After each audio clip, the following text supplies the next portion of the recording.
Olá, já faz um mês que foi lançado o portal Dialoga Brasil, uma plataforma online onde os cidadãos podem dar sugestões para melhorar os programas do governo federal. O site permite ainda opinar sobre as ideias dos outros internautas. As propostas mais bem votadas podem ser adotadas pelo governo.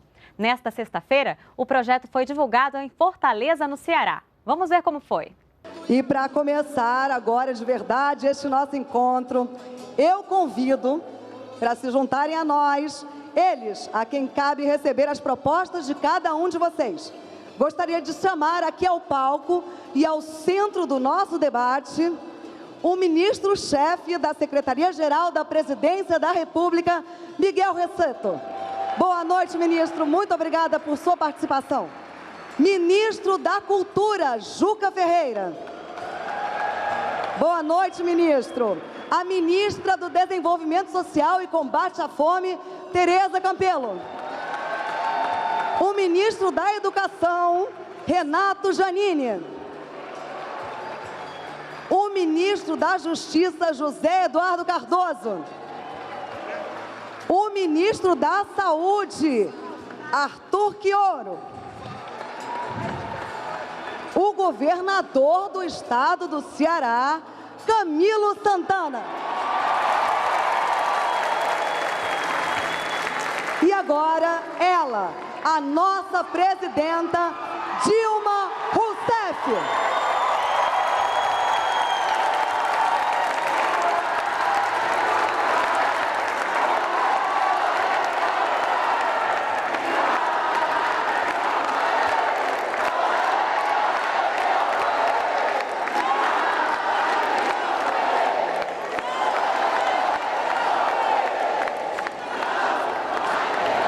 Bem-vinda, presidenta. Boa noite, muito obrigada a todos e a todas.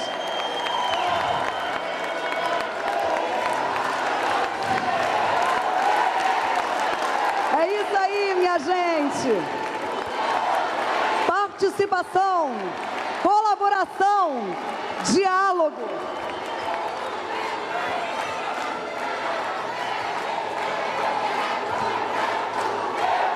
É isso aí, gente!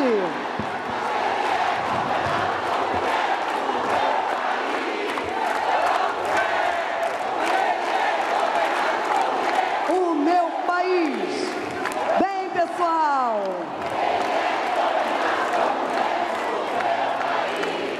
Muito bom, minha gente! Agora que está todo mundo aqui, estão todos acomodados, bem-vindos, boa noite, fiquem à vontade. Eu quero convidar agora o ministro Miguel Rosseto para falar da gente e para a gente sobre participação social, construção coletiva. A gente tem que falar da nossa plataforma, que é a razão de estarmos aqui hoje, nessa noite, aqui em Fortaleza, no Ceará. Então, com vocês, o ministro Miguel Rosseto. Boa noite. Boa noite a todos vocês, amigos do Ceará, presidenta Dilma Rousseff, governador Camilo, senador Pimentel, senador Eunício, deputado José Guimarães, deputados estaduais, federais, prefeitos, todos vocês que estão aqui conosco, prefeito de Fortaleza, enfim, conselheiros, militantes, representantes da sociedade civil que estão aqui conosco.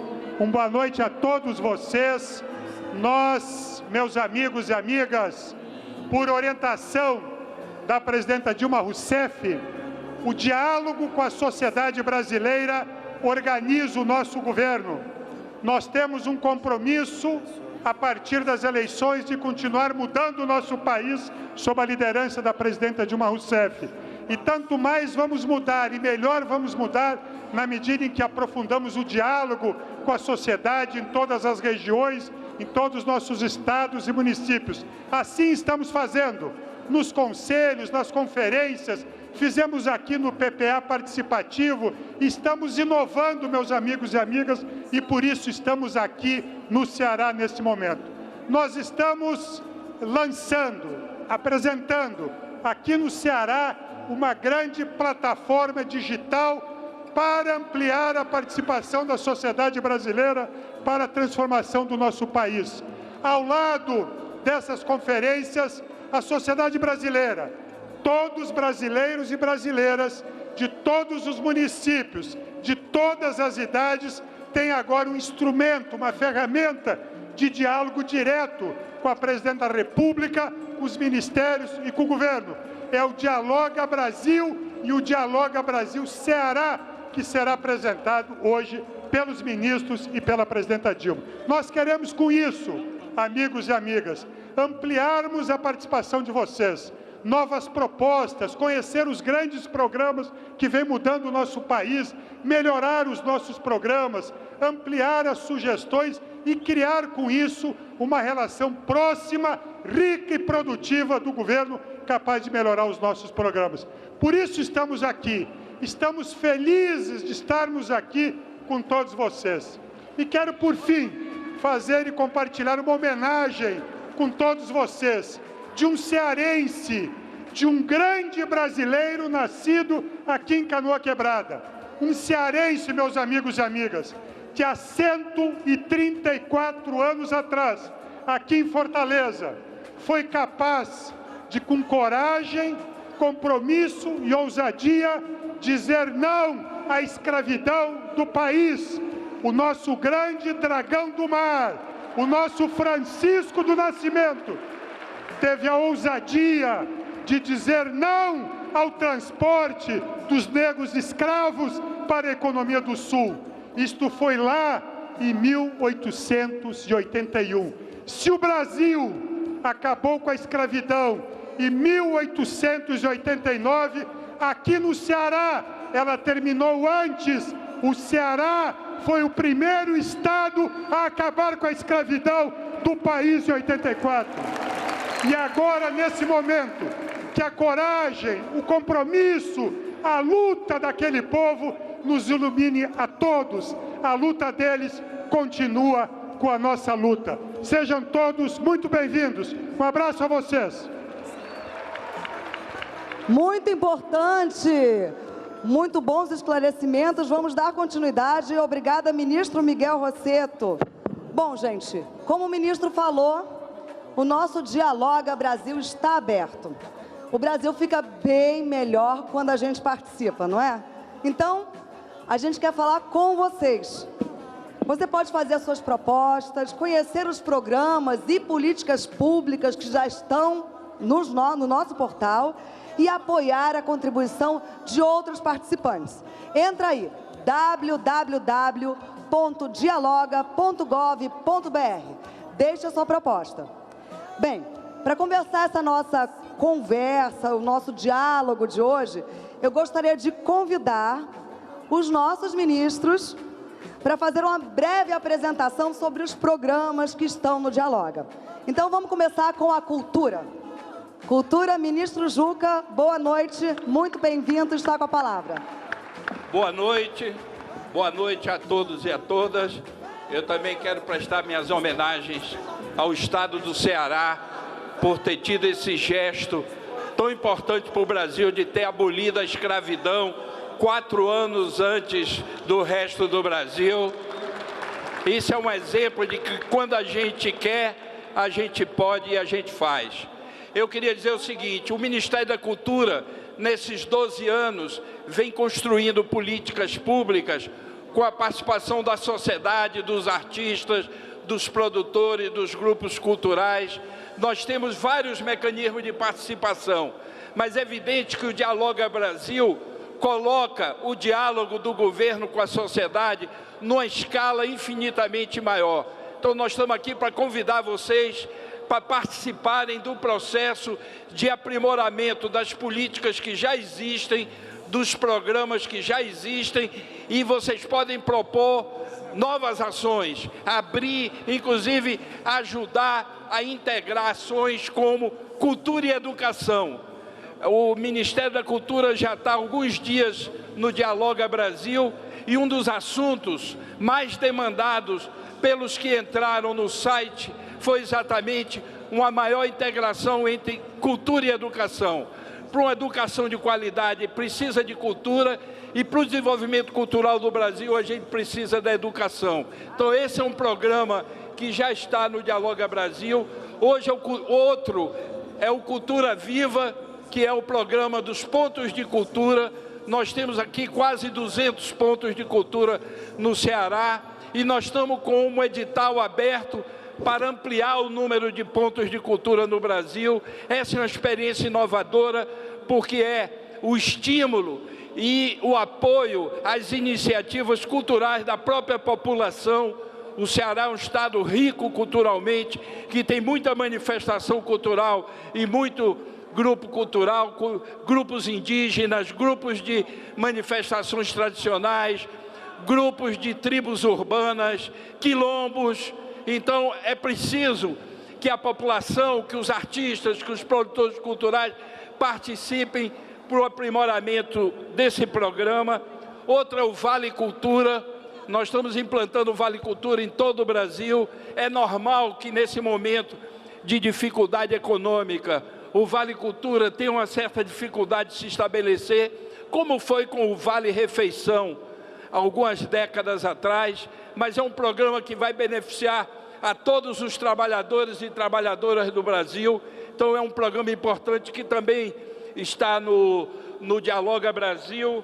O PAC das cidades históricas, o governo federal está contribuindo com as prefeituras e governos estaduais para recuperar o patrimônio histórico e poder disponibilizar para um uso contemporâneo. Esse também é um aspecto importante que os cidadãos e cidadãs que entraram no Dialoga Brasil vêm demandando uma série de apoios para uma série de equipamentos culturais.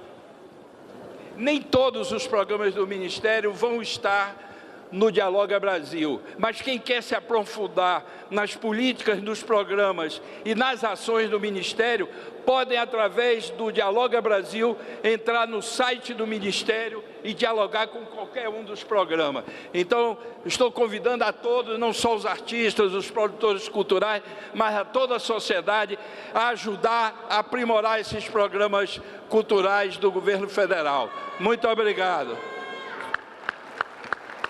Muito obrigada, ministro. Vamos dar prosseguimento falando sobre redução da pobreza. E estamos agora esperando a ministra, nossa ministra mulher, ministra do Desenvolvimento Social e Combate à Fome, Tereza Campelo, com vocês. Muito boa noite a todos, a todas, conselheiros, sociedade civil. Boa noite, presidenta Dilma. Boa noite, governador Camilo, senadores, deputados, parceiros dessa agenda de construção de um Brasil sem miséria e sem fome. Por muito tempo, se tratou a questão da pobreza como natural, né? Então, o Brasil tinha muita pobreza e tinha muita fome, e isso fazia parte da história. E aqui no Nordeste, em especial, se dizia que se tinha mais pobreza e mais fome, por quê? Por causa da seca. Nós estamos hoje, presidenta, em 2015, há 100 anos da grande seca de 1915, cantada aí em verso e prosa da nossa escritora Raquel de Queiroz, e hoje, com uma seca tão grave quanto a que nós vivemos, o povo cearense, o povo nordestino viveu em 1915, uma seca tão grave, e nós enfrentamos essa seca de outra forma. Por quê? Porque convivemos com o semiárido, discutimos e não aceitamos que a pobreza é natural. Muitas foram as ações que permitiram que a gente superasse essa situação de fome no Brasil, o Brasil saísse do mapa da fome, superasse uma situação de extrema pobreza, como o Luz para Todos, como várias ações que nós fizemos de valorização do salário mínimo. Eu queria falar sobre duas em especial para vocês, o Bolsa Família e as nossas cisternas, porque são várias ações, não vamos conseguir falar de tudo. No caso do Bolsa Família, que é um programa que todo mundo acha que sabe muito sobre ele, eu queria convidar todos vocês a conhecer um pouco mais sobre o Bolsa Família, mas nós temos 14 milhões de famílias no Brasil que recebem um complemento de renda. que em média é R$ 170, né? Ajudando essas famílias a aliviar a pobreza. O dinheiro de cada uma delas, são os 14 milhões de famílias no Brasil, aqui no Ceará, 1 milhão de famílias recebem um Bolsa Família, mas são 2 bilhões de reais que todos os anos ingressam aqui no Ceará, ajudando a economia, dinamizando a economia nas pequenas cidades, as pequenas feiras, a indústria, o comércio. Portanto, é bom não só para quem está recebendo o Bolsa Família, mas para toda a população. Mas tem dois benefícios que o Bolsa Família traz junto com a renda, que eu acho que são muito mais importantes que ele. Um é com relação à educação.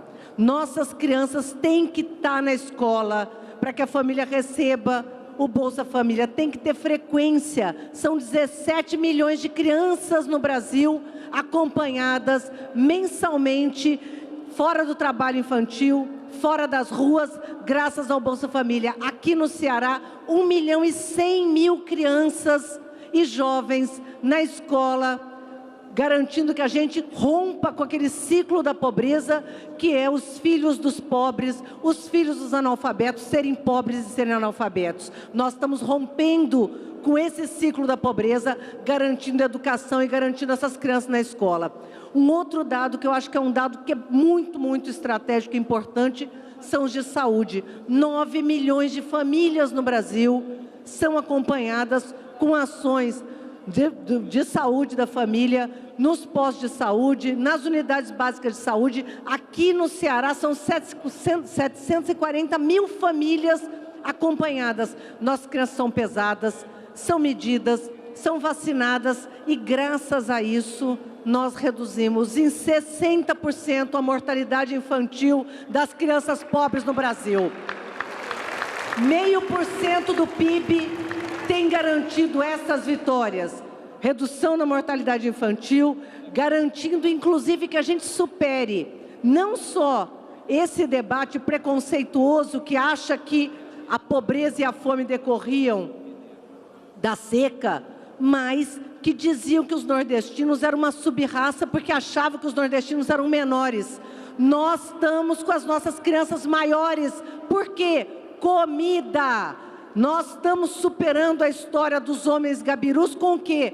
A alimentação saudável, e agora temos uma luta maior, que é a luta contra a obesidade e o sobrepeso, tendo superado a situação de fome. Temos ainda muito a fazer.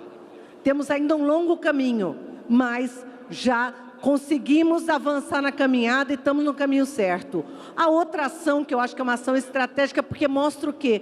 Que pobreza não é só renda, pobreza é oportunidade. E as cisternas são uma oportunidade para a população pobre, para comunidades isoladas que não teriam acesso à água se não fosse com a cisterna. Nós conseguimos levar cisternas para 1.200.000 famílias, 1.200.000 mulheres que carregavam água na cabeça, muitas vezes com as suas crianças. 1.200.000 cisternas, 25% aqui no Ceará. São 276 mil cisternas. O Ceará é o melhor executor de cisternas que nós temos.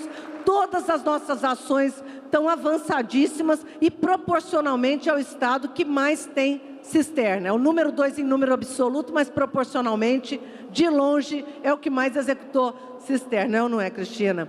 Então, nós temos uma ação fundamental, estratégica. Agora, queremos muito mais. Queremos garantir oportunidades. O Ceará tem uma outra ação de destaque, presidente, importante, que é o quê? É onde a população mais pobre de baixa renda mais teve acesso a microcrédito produtivo orientado. É o grande campeão de acesso a microcrédito produtivo orientado, garantindo aí que os nossos empreendedores pudessem ter acesso a recursos para fazer a sua economia girar. Então, o Ceará se destaca em várias ações e nós temos muito ainda fazer. Fizemos muito e por isso mesmo sabemos que podemos muito mais. Portanto, a participação de vocês, a contribuição, assim como foram as cisternas, uma contribuição importante que veio do diálogo. A gente acho que tem muito, fizemos muito, mas temos muito ainda a fazer. Contamos com vocês, vem para o Dialoga. Obrigada. Muito obrigada, ministra. E vamos dar prosseguimento ouvindo o ministro da Educação, Renato Giannini. Boa noite, ministro. Boa noite a todos, boa noite, presidenta, colegas ministros, governador, parlamentares, movimentos sociais, cidadãos, cidadãs brasileiros, cearenses. Vou falar mais do ensino superior, porque o MEC tem muitas ações. Aliás, eu tenho orgulho de estar no Ministério, que é tão conhecido pela sigla quanto pelo nome completo. As pessoas sabem que MEC quer dizer educação. E nós temos muitas atividades, e uma delas que sobressai é toda a lógica da inclusão, do avanço do ensino superior, que mais que dobrou no Brasil desde 2013, desde o governo do presidente Lula, continuando com a presidenta Dilma. E a chave disso é o Enem. O Enem é uma gigantesca porta de oportunidades para o futuro. O Enem é um exame que tem mais tempo, ele já tem quase 2 décadas, mas ele passa por uma mudança muito grande no governo do presidente Lula. Ele começa a ser um exame que é o melhor vestibular do Brasil. Não tem vestibular do Brasil que você compare com ele. Por quê? Porque o Enem é um vestibular, não é de conteúdos, ele é de inteligência. Ele pede o raciocínio, ele não pede decoreba. Isso é uma mudança gigantesca. Mas todo ano, quando a gente divulga o Enem, a gente tem um problema, ou tinha um problema, que é que ele é usado para mostrar qual a escola que teve a melhor nota, qual teve a segunda, a terceira, disputa de mercado, disputa de comércio, disputa de escolas privadas para ver qual emplacou o primeiro lugar, e sempre dizendo que as escolas públicas ficaram para o fim. Então, esse ano nós fizemos uma análise de outro tipo, nós divulgamos outro tipo de dado. Porque, veja, se você recebe um aluno que já entra com todas as vantagens, é fácil esse aluno sair, na conclusão do curso, com uma nota alta. Se você tem um aluno com dificuldades, é mais difícil. Se você exclui os alunos em dificuldade, com dificuldade de aprendizado, então é claro que você forma uma turma homogênea. Se você diz para os alunos mais fracos, olha, não vale a pena você perder o seu fim de semana indo no Enem, fica em casa, brinca, nós só vamos colocar no Enem os melhores alunos, e infla a nota. Tanto assim que uma coisa que acabou sendo apontada pela imprensa foi que há uma escola que ao mesmo tempo é a primeira no Enem e a 569, é a mesma escola, só que num CNPJ ela tem todos os alunos dela e no outro ela só tem os melhores alunos. Então nós quisemos ver isso e ver, sobretudo, como que o nível socioeconômico afeta as escolas e como as escolas trabalham para melhorar o ensino, sobretudo dos alunos de nível socioeconômico baixo. Só para vocês terem uma ideia do tamanho disso, a nota média de quem faz Enem e vem de um meio social de nível socioeconômico muito alto é 611. A nota média de quem vem de um nível socioeconômico muito baixo é 429. Esses 200 pontos não indicam que um é mais inteligente, que o outro é mais atrasado. Indicam um ponto de partida, indicam a desigualdade social invadindo a escola. E a escola lutando para reduzir, mas com dificuldade. E aí nós fizemos um cálculo de quais escolas consideramos melhores. São as escolas que pegam alunos de nível socioeconômico baixo ou muito baixo, são aquelas que têm um número de alunos relativamente alto, porque são mais difíceis, mais complexas, e ao mesmo tempo põem a pessoa em contato com uma diversidade maior de gente. Conhece pessoas de tudo que é etnia, de tudo que é cultura, de tudo que é orientação sexual. A pessoa fica mais rica para a vida, mas também é mais difícil dar aula numa escola dessa, mais difícil preparar. Os professores sabem disto. E também procuramos ver as escolas que conservam os alunos, que não excluem alunos. E as 10 melhores escolas públicas estão no Nordeste, por esse critério. As 10 melhores. Vocês ainda não ouviram tudo. Espera um pouco, espera um pouco. Eu disse isso na semana passada em Pernambuco e eles ficaram muito felizes, porque tem 3 delas que estão em Pernambuco. Mas eu não disse para Pernambuco uma coisa que eu vou dizer aqui, que as duas melhores não estão em Pernambuco. Onde vocês acham que estão as duas melhores? Bom, então, alguém de vocês é de Mauriti? Tem alguma pessoa da cidade de Mauriti aqui? Alguém conhece Mauriti? Mauriti, há muita gente, né? Você é de lá? Da região. Fica a 500 quilômetros daqui. Hoje eu falei com o diretor da escola. Nós fizemos uma gravação para a TV MEC com o diretor da escola também. Fizemos por Skype, nós não podemos mandar uma equipe para lá. Nós fizemos uma gravação, eu conversei com o diretor. Mauriti, só para vocês terem ideia, a nota da redação em Mauriti foi 702. É uma nota muito alta, né? Ela foi uma das notas mais altas. Eu perguntei para o diretor, eles tiveram uma média geral em tudo de 500. Eu perguntei para o diretor, então, qual o segredo, professor Júlio César? Qual o segredo que vocês têm para ter conseguido isso? Eu falo 2. Primeiro, eles envolveram os pais. Isso é muito importante, eu acho que a gente nunca vai poder deixar de insistir nesse ponto. O pai tem que apoiar a educação.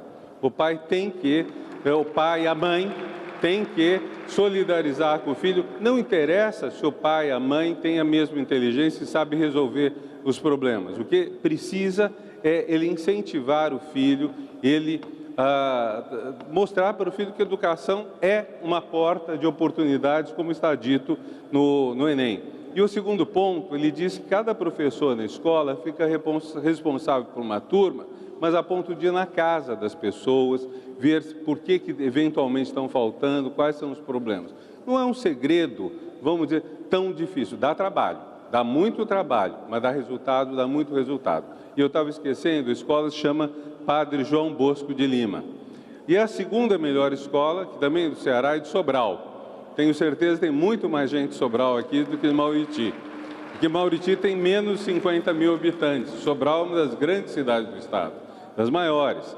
E é a escola do deputado Cesário Barreto Lima. Eu acho que esse Lima dos dois não é só coincidência. Não é que a família Lima dê escolas assim necessariamente geniais. Também um desempenho muito bom. E eu acho que isso é um exemplo para o Brasil. Nós temos que pegar essas escolas públicas que têm resultado e dar como exemplo. Mas, para continuar, o Enem, então, estabelece essa porta de entrada e ele permite que a pessoa tenha o seu sonho do ensino superior. Vocês vejam o SISU. Termina o Enem, você pode se inscrever para as vagas nas instituições federais, nas escolas, nas universidades federais, 63, todas gratuitas. Vocês podem se inscrever em várias estaduais que fazem parte. A USP esse ano também entrou em alguns cursos aí. Até instituições de Portugal estão no SISU, algumas. Vocês têm 261 mil vagas aí. Quando o SISU começou, eram 60 mil. Quando o presidente Lula assumiu, em 2003, as vagas em todas as instituições federais, ainda não tinham SISU, eram muito menos do que hoje. Hoje nós temos 261 mil no ano. Se nós passarmos a etapa seguinte, é o ProUni, um segundo momento em que a pessoa pode ter um apoio do governo federal para o ingresso no ensino superior. Todos sabem do ProUni. ProUni é um gigantesco programa de bolsas integrais ou parciais para entrar no ensino superior.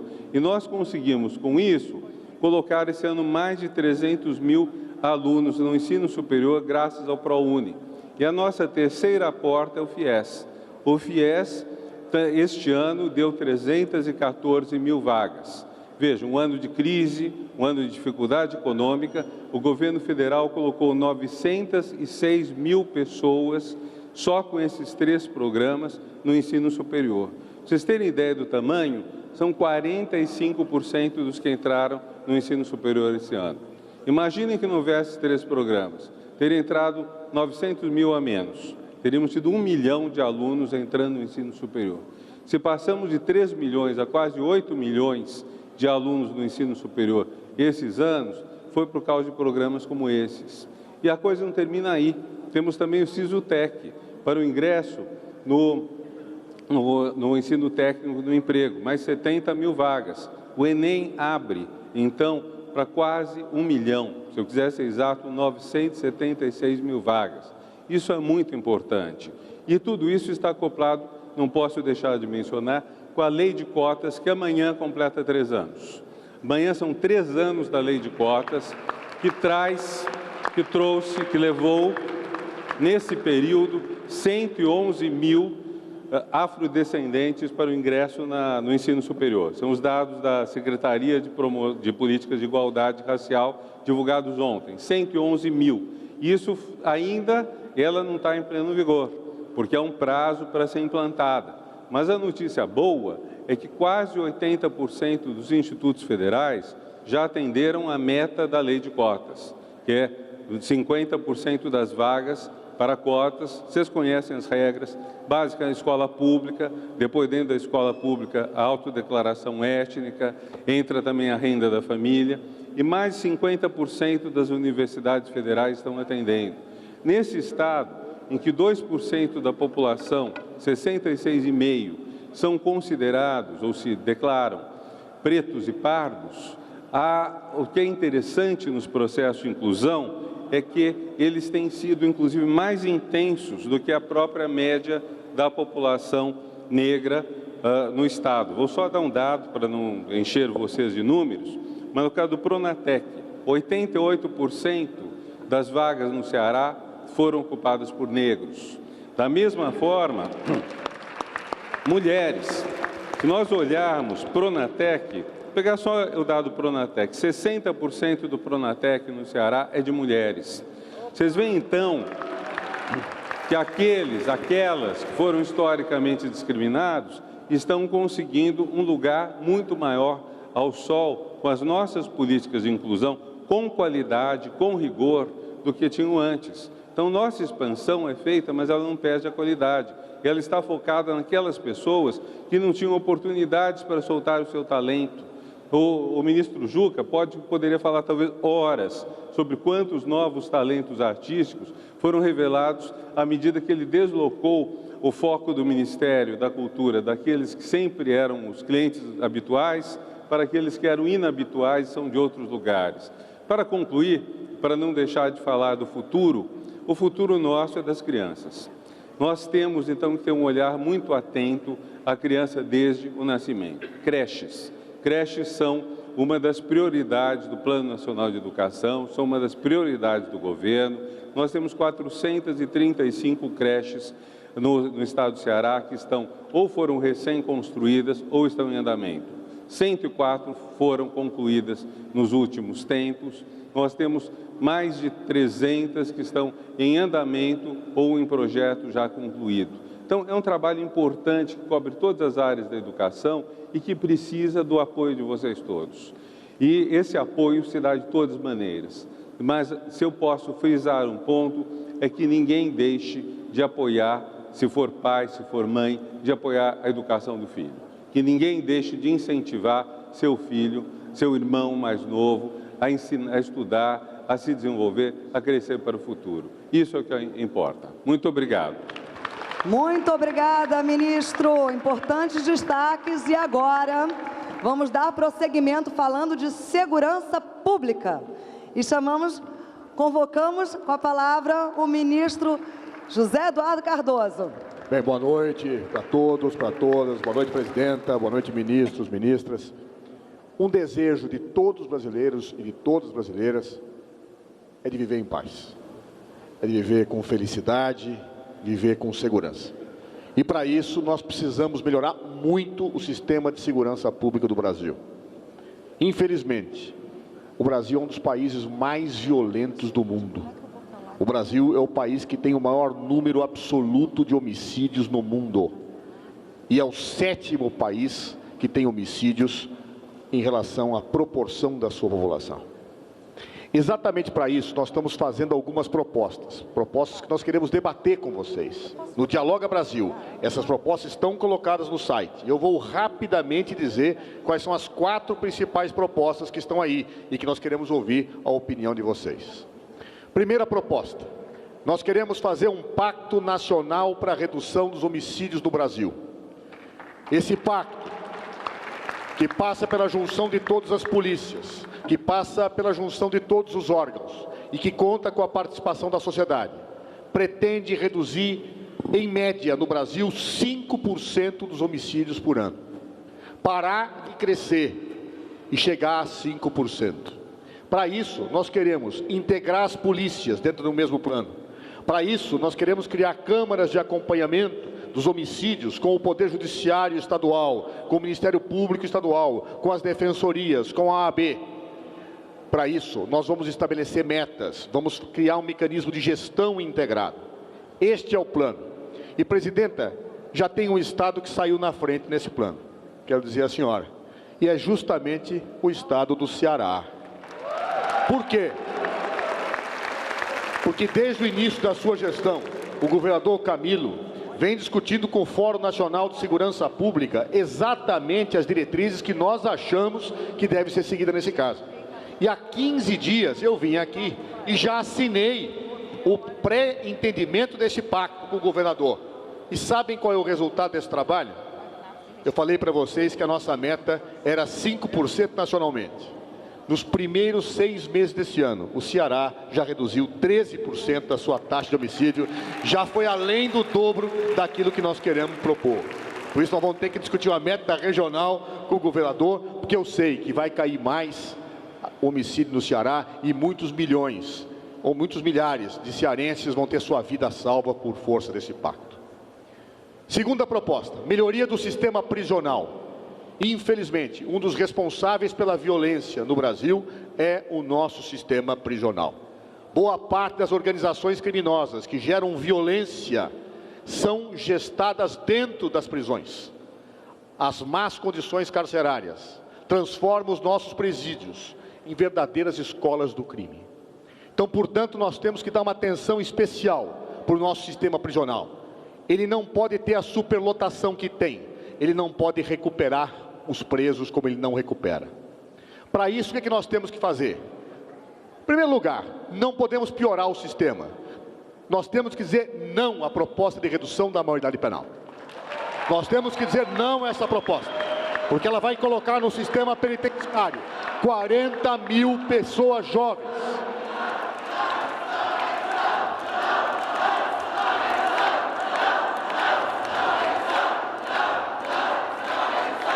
É isso aí, não a redução. Vão querer colocar 40 mil jovens nas nossas escolas de crime, que são os presídios. Também precisamos, no Brasil, criar uma situação de prender melhor. Tem muita gente que devia ser preso e está solta, e muita gente presa que devia estar solta. Ou seja, nós temos que inverter essa lógica. E temos que criar um sistema de monitoração eletrônica para aquelas pessoas que não precisam ficar atrás das grades e podem ser recuperadas fora, cumprindo penas mais eficazes. Temos que ter penas alternativas, e o governo federal quer apoiar os estados fazendo um programa conjunto, somando os nossos recursos, para que nós possamos melhorar o nosso sistema prisional. Construir unidades prisionais, sim, como nós temos construído, e estamos investindo 1 bilhão e 100 milhões de reais, no maior programa de construção e reforma de unidades prisionais já feito no Brasil. Mas também buscar outras formas pelas quais os presos sejam recuperados, sejam reinseridos na sociedade, e não manter o sistema como nós temos hoje. Terceira proposta, nós precisamos ter informações e estudos em segurança pública e criar canais de participação da sociedade. Em 2012, um projeto de lei encaminhado pela presidenta Dilma Rousseff criou o Sinesp, Sistema Nacional de Informação Estatística em Segurança Pública. Através desse sistema, nós estamos unificando nacionalmente as informações sobre os crimes, de maneira que governadores, o ministro da Justiça e a sociedade saberão em tempo online, ou seja, em tempo real, onde ocorrem os crimes. E com isso nós podemos ter melhores políticas preventivas, podemos articular políticas sociais casadas com política de segurança, podemos ter ações que efetivamente fazem não com que nós só reprimamos o crime, mas possamos, dentro dos dados estatísticos, preveni-los. Só o Sinesp Cidadão, que já está funcionando, que faz parte desse sistema, permite a cada cidadão, do seu celular, com um aplicativo que já tem milhões de brasileiros utilizando hoje, detectar carros roubados. Basta bater a placa no telefone e você sabe se o carro que você está vendo foi roubado ou não. E esse sistema, que está funcionando há poucos meses, já permitiu que nós recuperássemos 100 mil carros roubados no Brasil. Nós vamos criar outros programas dessa natureza. Nós queremos a sociedade integrada às políticas de segurança pública. E, finalmente, fronteiras. Nós temos que melhorar a fiscalização das nossas fronteiras. Nós temos mais de 16 mil quilômetros de fronteiras terrestres, mais de 8 mil quilômetros de fronteira marítima. Nós precisamos melhorar o nosso sistema. Já melhoramos muito. Em 2011, lançamos um programa em que o Ministério da Justiça e o Ministério da Defesa fiscalizam conjuntamente as fronteiras. Mas agora é necessário melhorar. Nós estamos investindo em tecnologia, nós estamos investindo em inteligência policial e mais que isso. Estamos trabalhando um projeto de, em conjunto com os estados, trabalharmos a ideia de fronteira estendida. O que é isso? Além da fronteira internacional do Brasil, nós queremos policiar a fronteira dos estados, porque o tráfico de drogas se combate não apenas no local onde se planta, nem apenas no local onde há o trânsito, mas no local onde há o consumo da droga. Então nós temos que fiscalizar também a fronteira dos estados e fazer isso com a polícia em conjunto, como nós fizemos na Copa do Mundo e deu certo. A integração é o caminho da segurança pública. Estas são as 4 propostas que nós temos e queremos ouvir vocês sobre cada uma delas. Muito obrigado.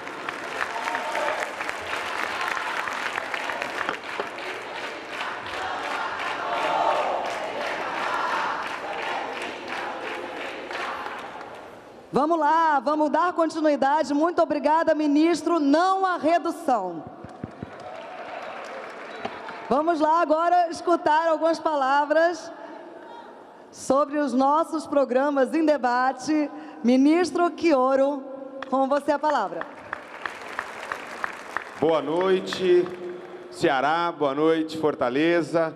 Companheiros, companheiras, presidenta, governador, ministros, parlamentares, movimentos sociais. Nós estamos aqui para falar um pouquinho dessa possibilidade de ampliar o diálogo também sobre as políticas de saúde no nosso país.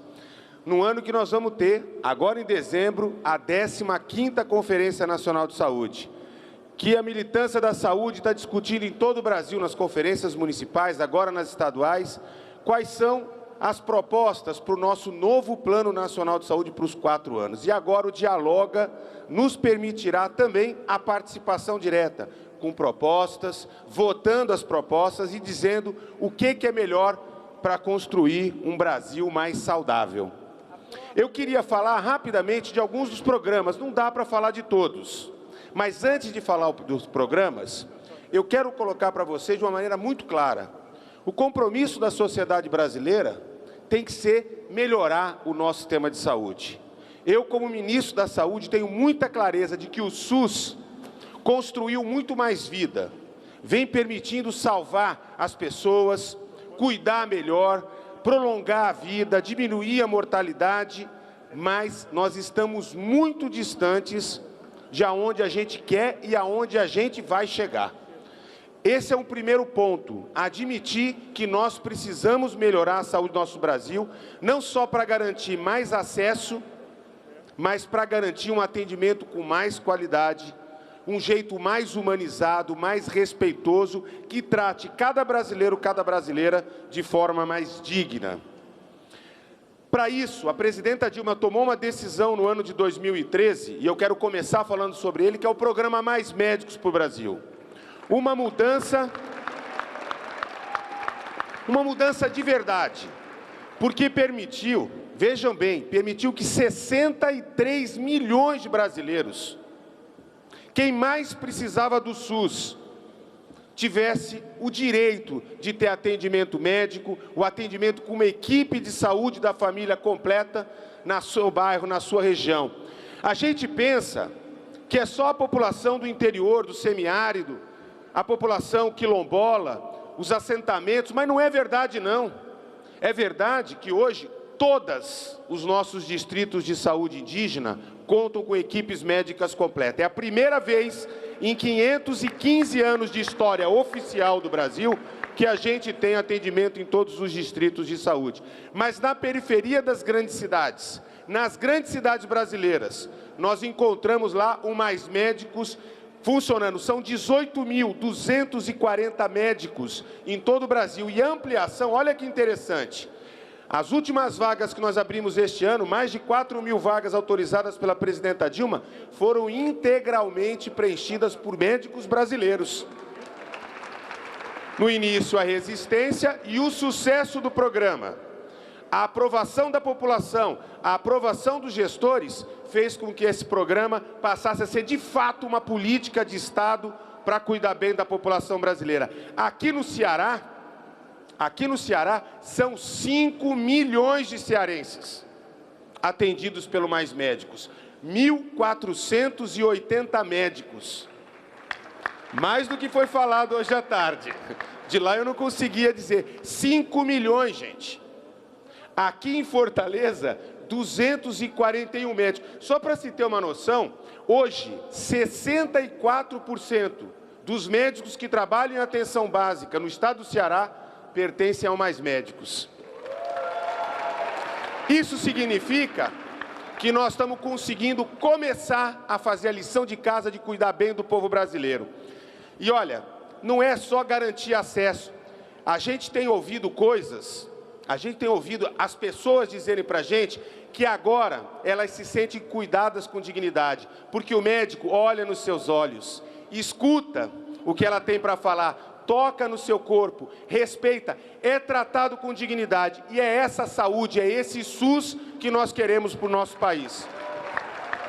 Nós estamos fazendo um investimento também muito grande para melhorar a estrutura dos postos de saúde. Só aqui no Ceará, são 1.687 postos de saúde recebendo recursos do governo federal para, junto com as prefeituras e o governo do Ceará, fazer reforma, ampliação, construção.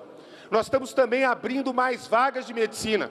Na verdade, o Ministério da Educação com o nosso apoio. Aqui no Ceará já foram autorizadas, desde que começou o Mais Médicos, 110 novas vagas e outras 387 estão em fase de autorização pelo Ministério da Educação e nós do Ministério da Saúde juntos, para poder permitir, correndo atrás, permitir que os brasileiros possam ter direito a estudar na sua região e fazendo a interiorização da medicina. Chega dessa história de que só na capital, só lá no Sudeste, se tem curso de medicina. Nós queremos que o acesso à formação dos futuros médicos sejam feitas por aqueles que têm compromisso para cuidar da sua comunidade. Olha, eu podia falar um monte mais de coisa, podia falar das UPAs, podia falar do SAMU, essa política pública muito recente, iniciada em 2003, que hoje já atende mais de 150 milhões de brasileiros. São mais de 3.300 ambulâncias, 75 ambulâncias aqui no Ceará, 6 motolâncias, num trabalho conjunto que salva vidas e que hoje tem a credibilidade da população brasileira. Eu podia falar, também está no Dialoga para a gente conversar, sobre assistência farmacêutica, porque é muito importante a gente contar com o cuidado que o SUS oferece, os medicamentos gratuitos, são mais de 880 medicamentos gratuitos, mas nós também temos o programa Aqui Tem Farmácia Popular. No estado do Ceará, 616 farmácias credenciadas, que atendem mais de 1.300.000 cearenses, que têm medicamentos subsidiados ou gratuitos para hipertensão, diabetes e asma. Mas eu queria finalizar falando que a gente não pode só correr atrás da doença, não. O desafio é diagnosticar e tratar quem a gente precisa, ter a rede cuidando bem, investir na melhoria dos hospitais, trabalhando junto com o Estado e com as prefeituras, mas da saúde se cuida todo dia. Eu quero, por exemplo, registrar, presidenta, que o governo do Estado está tendo um grande sucesso e nas próximas semanas nós esperamos conseguir atestar a eliminação do sarampo, que foi um problema importante aqui no Estado e graças a um esforço muito importante nós vamos conseguir vencer, né, Camilo? Nós temos que enfrentar a dengue, mas nós temos também que lidar com outras coisas muito sérias e que aqui no Estado é prioridade. Todos nós sabemos que na cidade e no campo, na zona rural, se substituiu o cavalo, a bicicleta, o jegue pela moto. Bacana. Mas isso está custando. Só no ano passado foram 12.800 óbitos no Brasil por acidentes de moto. A maior parte deles concentrados aqui no Nordeste e no Norte. Portanto, não adianta ficar construindo mais hospital de trauma, mais UTI, mais ambulância, quando a gente pode trabalhar com prevenção. É a mesma coisa do direito das mulheres terem o seu bebê de parto normal. Nós temos que enfrentar essa agenda. O Brasil está vivendo uma epidemia de cesariana. E, portanto, nós temos que ter política pública e queremos dialogar com vocês como cuidar das mulheres com dignidade, uma política sexual reprodutiva que respeite a mulher na sua integralidade. E eu quero terminar destacando só um outro exemplo, o da obesidade. O Brasil, nós lançamos uma pesquisa com o IBGE na semana passada, está saindo, viu, Tereza, da desnutrição, da subnutrição e indo para o sobrepeso e para a obesidade direto. Isso aumenta a hipertensão, diabetes, o câncer, todos os problemas seríssimos para o nosso sistema de saúde. Gente, 58% da população adulta, vou repetir, 58% da população adulta tem sobrepeso. 21% da população adulta tem obesidade. 1 em cada 4 mulheres, 1 em cada 6 homens vivem hoje com o drama da obesidade. Portanto, uma política pública que pense a atividade física, a alimentação saudável é necessário. 1 em cada 3 crianças hoje no Brasil sofrem de obesidade. Imaginem que futuro nós vamos ter se nós não enfrentarmos essa agenda. Portanto, eu fiz um panorama muito rápido de um monte de política que nós precisamos discutir com a juventude, com os negros, com os índios, com as mulheres, com os trabalhadores, enfim, com todos os brasileiros preocupados em construir um Brasil mais saudável. Vamos dialogar pelo Brasil, pela saúde do Brasil. Obrigado. Muito obrigada, ministros. Importantes esclarecimentos. Vamos dar continuidade, porque estamos aqui para dialogar. Muito obrigada a todos. Bom, gente, o nosso tema daqui hoje é o diálogo, é a participação, é a construção coletiva.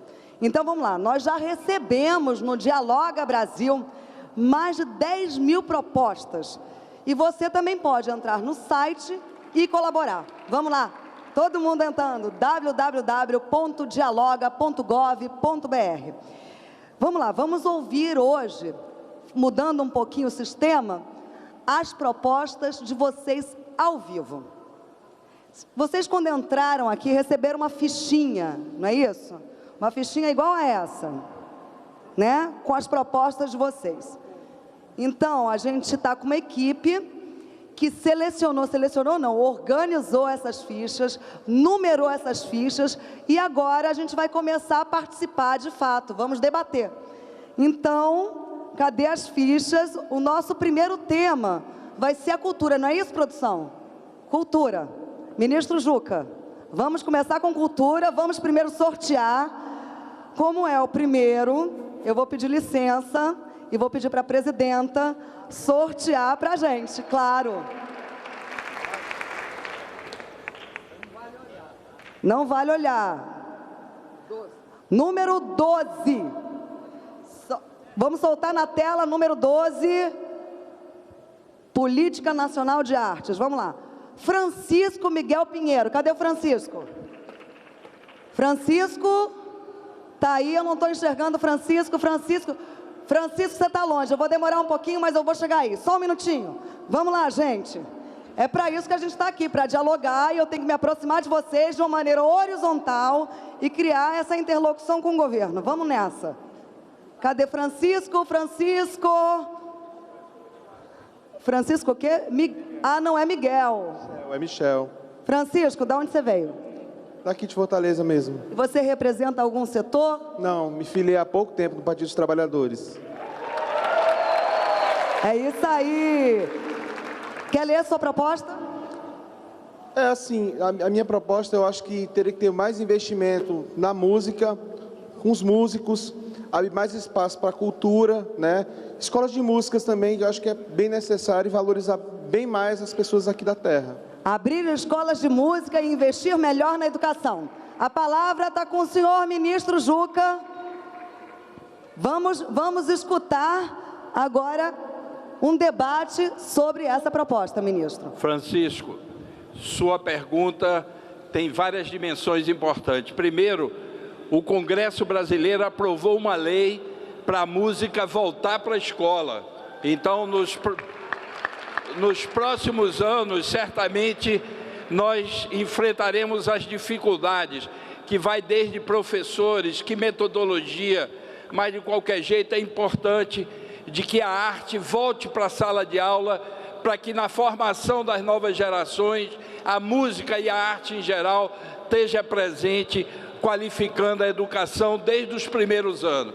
Então, esse aspecto já está previsto, já foi aprovado no Congresso e, evidentemente, requer um tempo de adaptação e preparação para isso.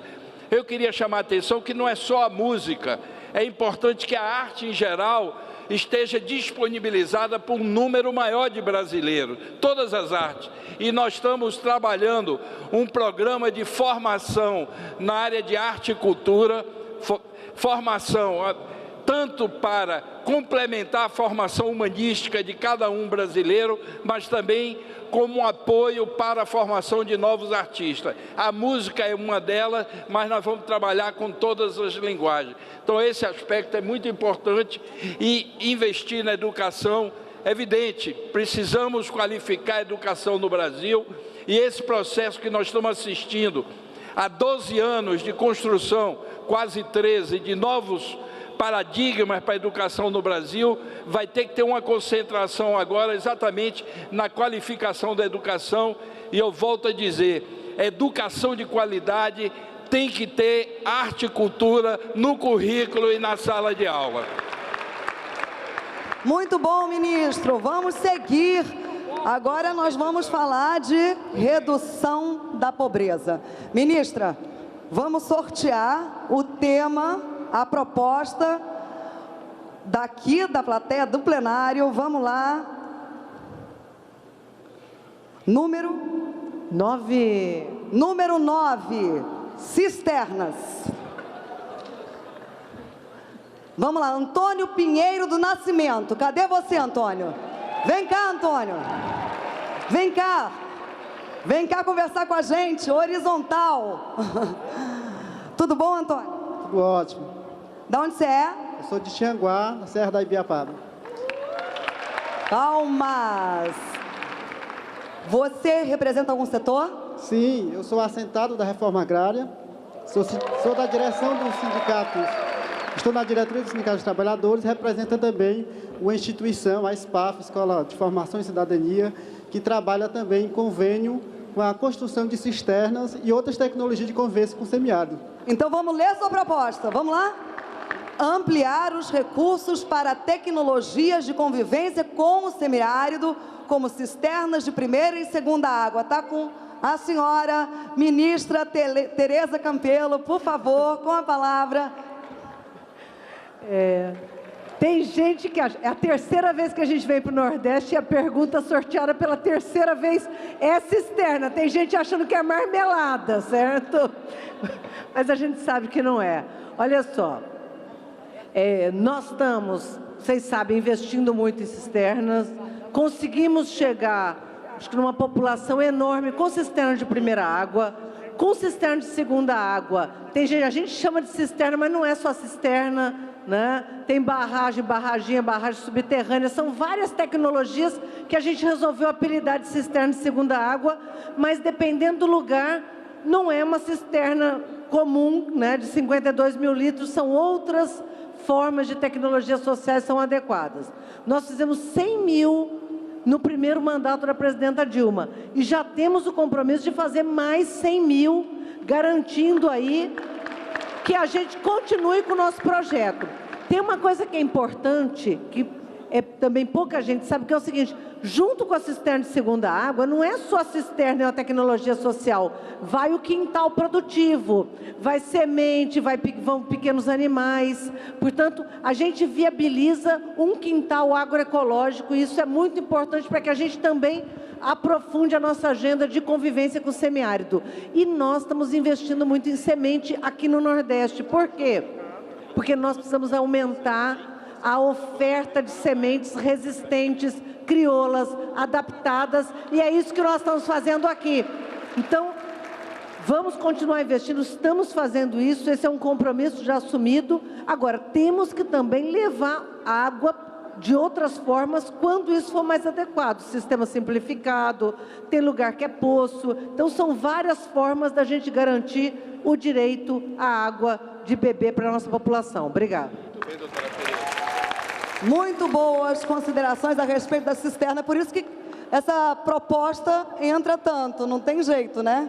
Então, vamos dar prosseguimento sorteando agora a proposta na área de educação.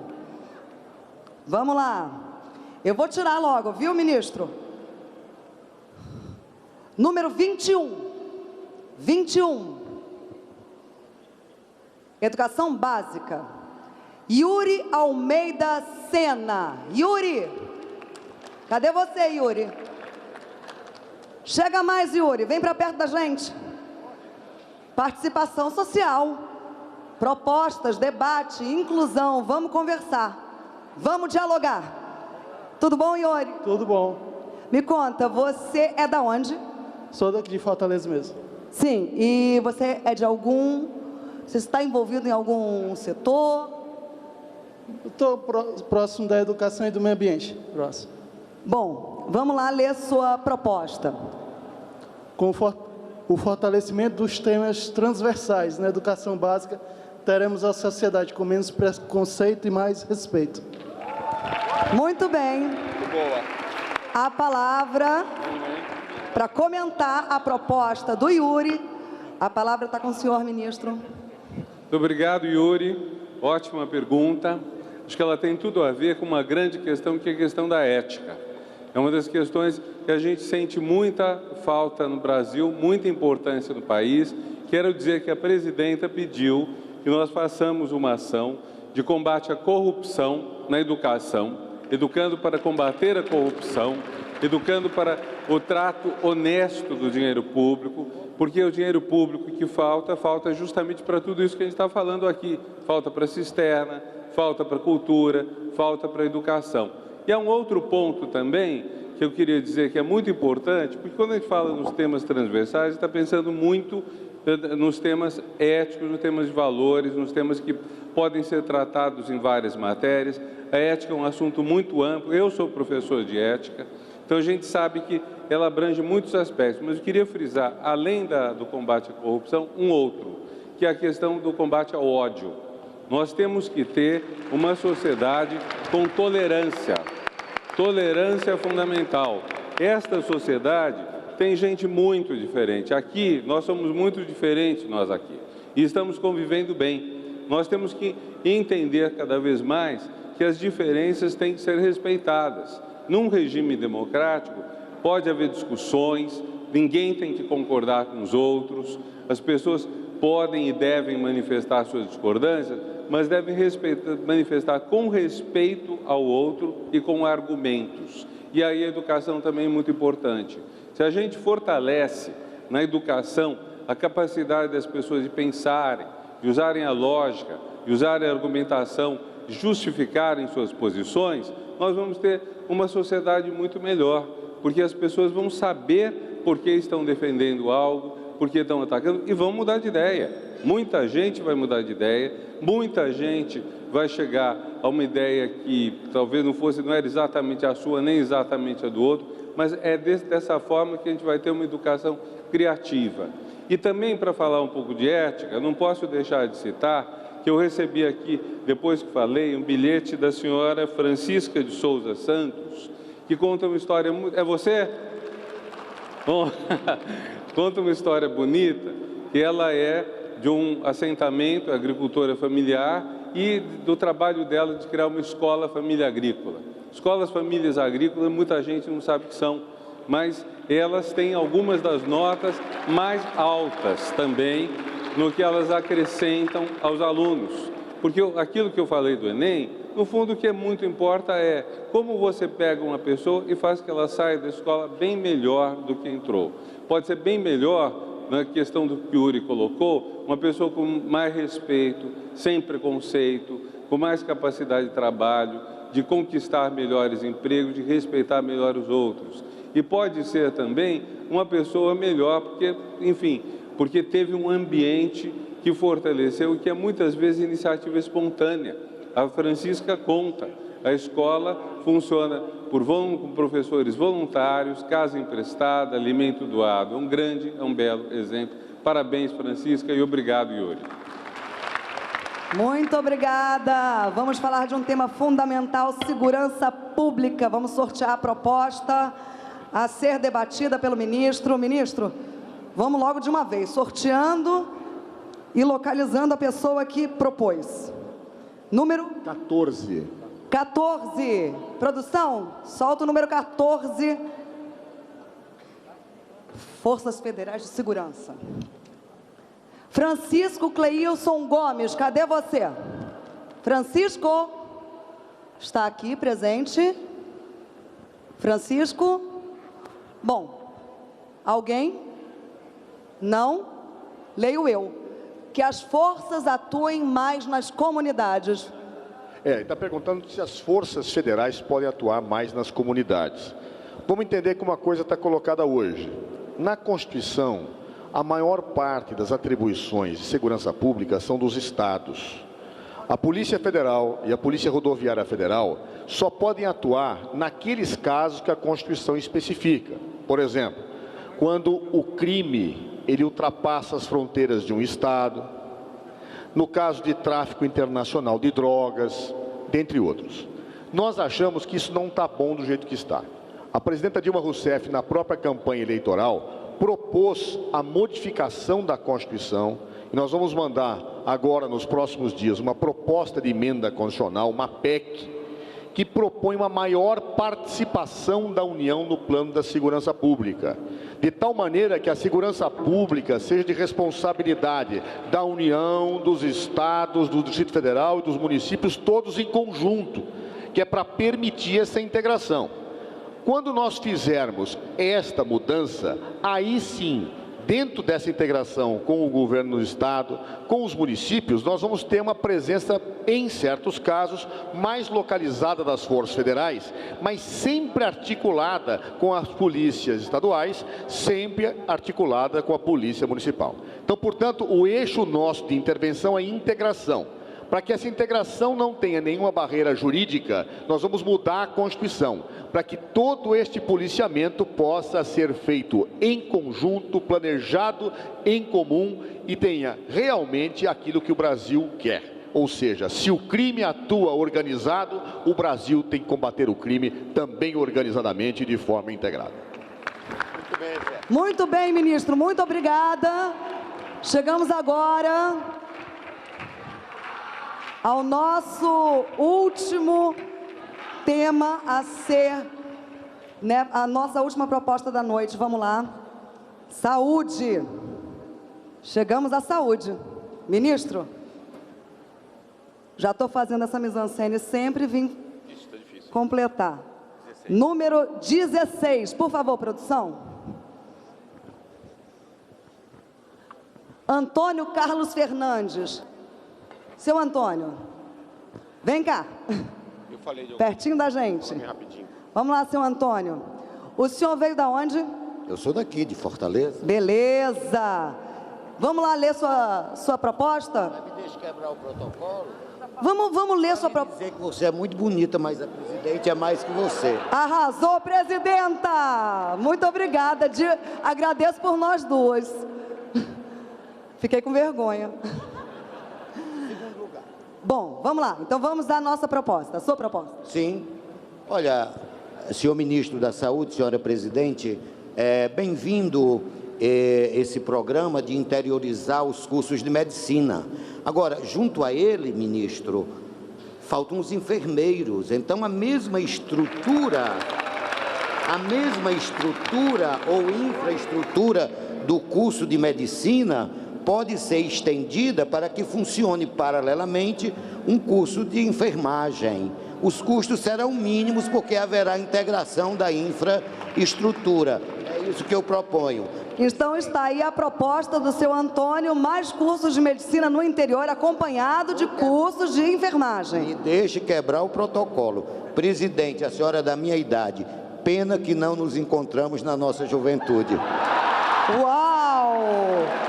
Olha, gente, Fortaleza e o Ceará tá quente. Gostei, ousado. O amor está no ar. Tararam. Olha, o Dialoga já está começando a virar, outra ficando quente. Olha só, gente, a pergunta que o seu Antônio Carlos traz para a gente, problema, é muito sério. Deixa eu explicar um negócio para vocês. O Estado brasileiro abdicou, historicamente, de cumprir uma coisa que está na Constituição, que é fazer a regulação da força de trabalho em saúde. O que significa? Diferente de outros países, capitalistas ou não, não importa, todos os países é o seguinte, ó, nós estamos envelhecendo, tem tal problema de saúde, então nós precisamos de mais cardiologista, mais enfermeiro, mais fisioterapeuta, mais psicólogo, qual é a região? O Estado brasileiro é o seguinte, o mercado resolve. E o mercado fez com que determinados setores, como é o caso da medicina, fizesse um controle vigoroso da formação de médicos e de especialistas, e outros, por outro lado, tivesse uma formação desregulada da força de trabalho. Quando a presidenta Dilma resolveu enfrentar o problema do Mais Médicos, nós tínhamos no Brasil 383 mil médicos. Isso dá 1,8 médicos por 1.000 habitantes. A Argentina tem 3, Uruguai 3, Espanha 4, Reino Unido 2,7 e nós 1,8. 5 estados tinham menos de 1 por 1.000. E se pegar aqui o Ceará, no interior do Ceará, muitas regiões estavam completamente desprovidas. Várias cidades não tinham. Então, o que a lei do Mais Médicos, que a presidenta Dilma bancou, junto com o Congresso Nacional, ela fez? Ela projetou que nós vamos chegar em 2026 com 2,7 médicos por 1.000 habitantes. Ou seja, nós teremos 600 mil médicos. 600 mil médicos. Para a gente chegar ao que o Reino Unido tem hoje e atender. Só que nós não fizemos assim, ó. Escolhe o empresário e coloca a faculdade onde quer. O Ministério da Educação, pela primeira vez, está fazendo diferente. Ele olha cada região do país, vê qual é a região que tem menos do que 1,34 vagas por 10 mil habitantes. Não importa muito o número, o que importa é que tem uma regra, abre um edital para as cidades dizerem se tem condições, quantos leitos hospitalares, UBS, UPA, SAMU, porque tem que ter condição para receber um curso de medicina, não pode abrir em qualquer lugar. Seleciona a cidade, primeiro vê se a universidade pública amplia, e muitas estão ampliando suas vagas, abrindo novos campos, e depois faz um edital para as escolas privadas concorrerem entre elas, em que entra como critério de desempate, por exemplo, quanto que ela investe na melhoria do SUS, na formação dos demais trabalhadores de saúde da região, e inclusive política de cota, bolsa para aluno, FIES, ProUni, etc. Então, tem uma mudança, agora o Estado brasileiro está conduzindo. E a mesma coisa nós temos que fazer em enfermagem. Porque sabe o que acontece? Em muitos lugares nós temos enfermeiros em demasia. Em outros falta, por exemplo, um enfermeiro especialista no atendimento da obstetrícia, ou do câncer, ou em UTI. Então, de agora em diante, o que nós estamos fazendo junto é poder olhar para todas as profissões, porque cuidado em saúde não é só médico, não é só enfermeiro, é uma equipe que faz, e fazer com que o Brasil tenha. Eu só quero dar uma última informação. Pela primeira vez, com as medidas que o MEC tomou, nós temos o mesmo número de vagas por 10 mil habitantes no Nordeste e no Norte, que nós temos no Sul e no Sudeste. É por isso que tem muita gente que está brava com o Ministério da Saúde, com o Ministério da Educação e com o Programa Mais Médico, porque agora o direito é igual em todo o Brasil. Muito obrigada, muito bacana as considerações dos ministros. Isso é um espaço de relação, isso é um espaço horizontal de comunicação. Isso é um espaço de debate. Dialoga Brasil. Bom, já se tornou, né, uma tradição nesses encontros do Dialoga Brasil, do governo com a sociedade civil, promover alguma manifestação cultural da região. Então, hoje, governador Camilo, o Ceará vai nos homenagear, vai nos presentear com a sua manifestação cultural. Eu peço para todos abrirem caminho, porque tem um maracatu maravilhoso entrando aqui nesse salão. Vamos lá, vamos todos nos colocar a postos, porque agora é manifestação de arte e cultura. Maracatu, vozes da África com vocês.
Maracatu, Vozes da África.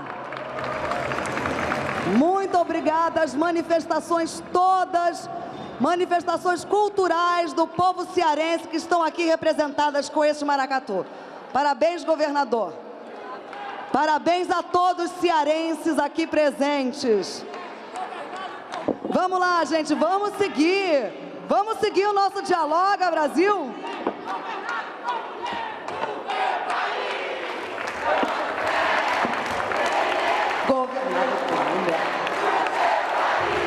Vamos lá, gente, vamos dar prosseguimento ao nosso Dialoga.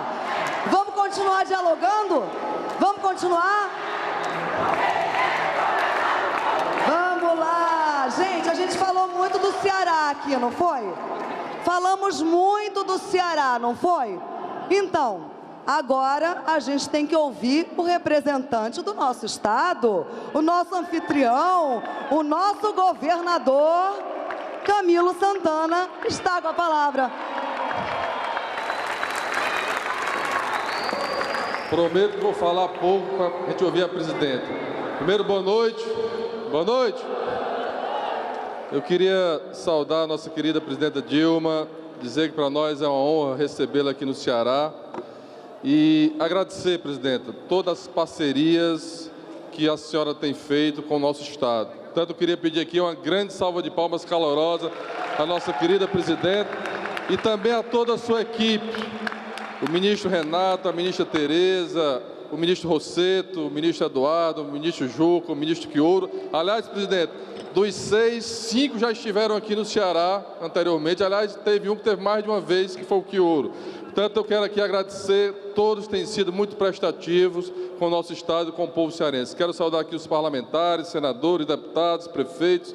Quero saudar a minha esposa, Onélia, e a minha vice-governadora, Isolda Sela, que ela é uma das grandes responsáveis, presidenta, pelos resultados do ensino médio do estado do Ceará, que com muito orgulho nós tivemos aí as 2 primeiras escolas. E quero parabenizar por essa iniciativa, presidenta, de abrir o diálogo com a sociedade brasileira, e aqui hoje no Ceará. Isso mostra o perfil democrático da senhora, de ouvir, de dialogar, as críticas, sugestões. Isso é importante para consolidar as políticas públicas brasileiras, até porque são vocês que dirigem muitas das políticas públicas no nosso estado, são vocês que sentem os problemas do dia a dia, portanto é importante, e isso tem sido também, presidente, um perfil do nosso governo. Recentemente o Eduardo esteve aqui, nós construímos o Pacto pelo Ceará Pacífico, porque compreendemos que o problema da violência não será resolvido só com mais polícia, e sim integrando as ações do governo, integrando a saúde, a educação, os outros poderes. E em breve, Quioro, nós vamos estar lançando o Pacto pelo Ceará Saudável, para discutir o problema da saúde, a prevenção, integrando como um sistema no nosso estado. Mas eu quero falar aqui apenas de uma coisa, presidenta, falar sobre sonho. E digo isso porque talvez a senhora não saiba, mas eu sou filho de um homem que eu tinha 7 anos de idade, que sonhava em que esse país voltasse a ser democrático e a ter liberdade naquela época dura da ditadura que a senhora lutou muito. E eu me lembro que passou 30 dias o meu pai fora de casa sem saber onde ele estava. E estou dizendo isso porque muitos brasileiros naquela época sonharam num país democrático, livre, onde as pessoas tivessem o direito de votar e escolher os seus dirigentes. E quero dizer aqui que nós não vamos aceitar esse país que firam a democracia e respeitam o mandato da presidenta Dilma. Segundo, sonho, porque todos nós sonhamos. Sonhamos com um futuro melhor.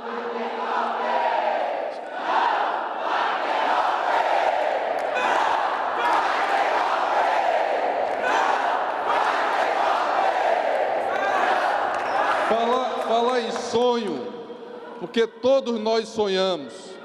E nós sonhamos no futuro melhor para os nossos filhos, e nós sonhamos durante muito tempo num Brasil melhor, principalmente para os mais pobres e mais humildes.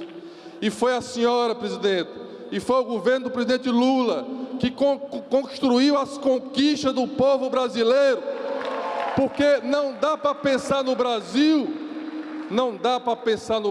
sem um ProUni, não dá para pensar no Brasil sem um FIES, que garante que um filho de um pedreiro, de um trabalhador, tem o direito de ir para a universidade.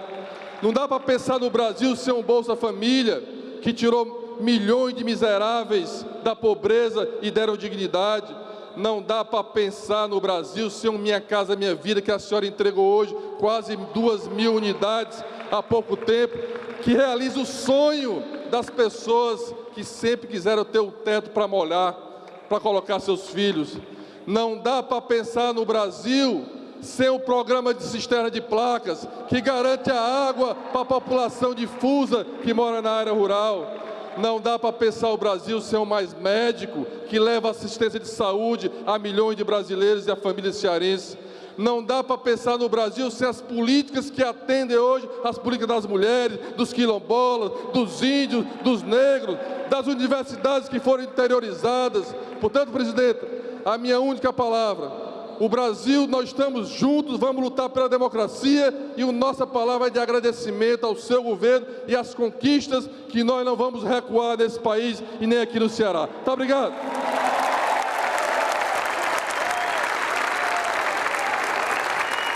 Muito obrigada. E agora a palavra com ela, imagina, com ela que nos escutou, nos ouviu esse tempo todo, com a presidenta, que agora todos querem ouvir, Dilma Rousseff. Boa noite. Olê, olê, olá. Muito obrigada, muito obrigada. Muito obrigada, muito obrigada, muito obrigada. Primeiro eu queria agradecer um dos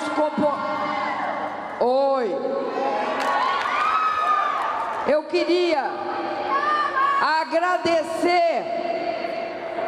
agradecer e dizer para vocês que tem uma coisa que comove nesse Dialoga, é o calor humano, é essa alegria, esse colorido, essa força que eu encontro aqui com vocês.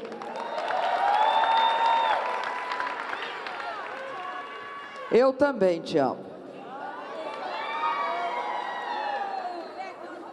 E agora eu quero também dizer para vocês que eu fico muito feliz de estar aqui. E vou mudar a minha fala. Eu vim aqui dialogar. Os meus ministros falaram. Então, eu vou dialogar com aquilo que vocês mandaram para mim enquanto eu estava sentada ali. Primeiro, eu queria dialogar dizendo, me mandaram uma poesia, um cordel sobre o dragão do mar. Quer ajuda, presidenta? Eu não sei quem foi que eu quero. Me dá então esse cordel, você segura isso aqui. Obrigada. O cordel fala o seguinte, do autor é o Clevison Viana. O Clevison mandou para mim e disse o seguinte, eu vou ler um pedaço do cordel. 4 anos antes que o Brasil abrisse mão e decretasse de fato o fim da escravidão, o Ceará deu o exemplo promovendo a redenção. Por que hoje, 2015, esse cordel é ainda importante? Porque no nosso país, primeiro, a escravidão durou tempo demais, e a gente tem de falar dos heróis. Mas depois, é por outro motivo, é porque até hoje, nós temos de combater a discriminação.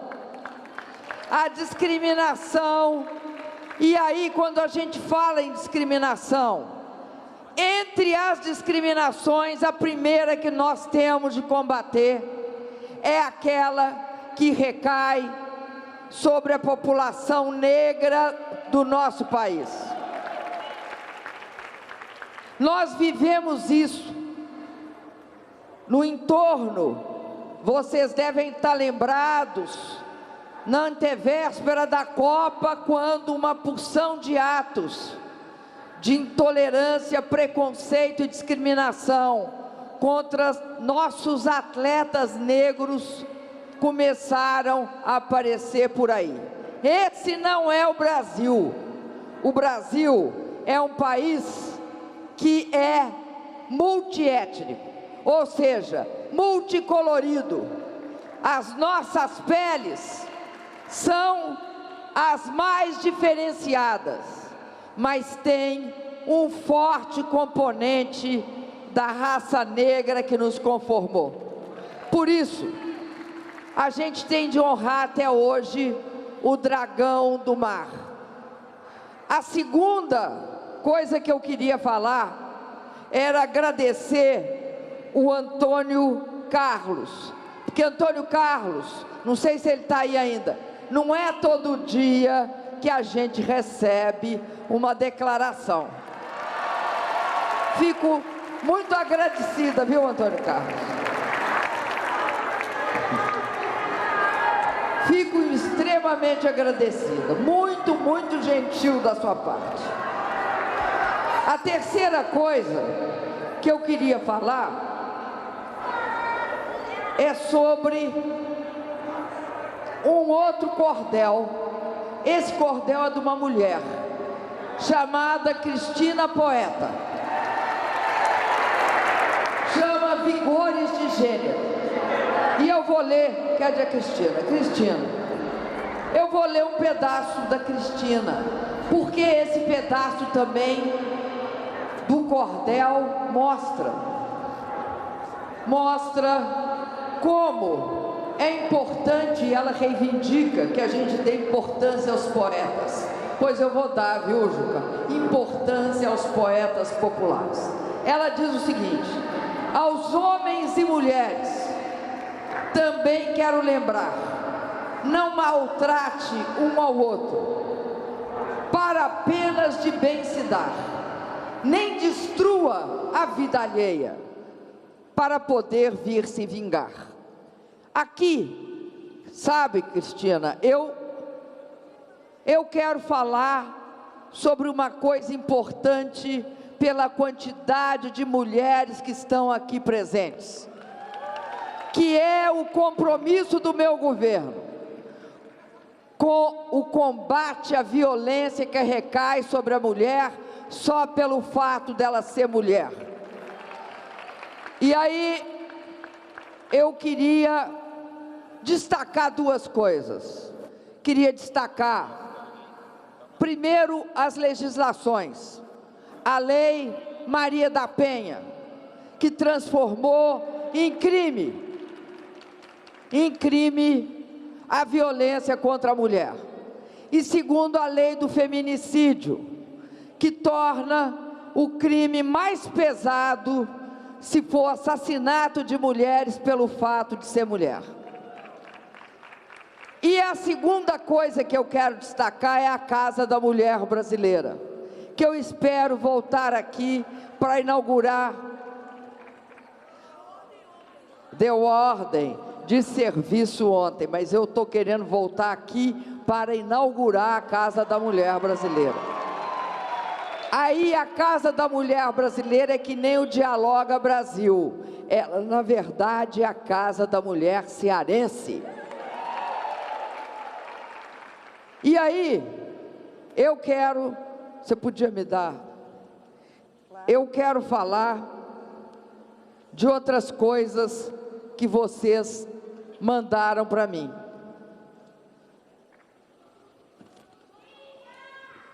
Eu quero falar para o pessoal que é deficiente.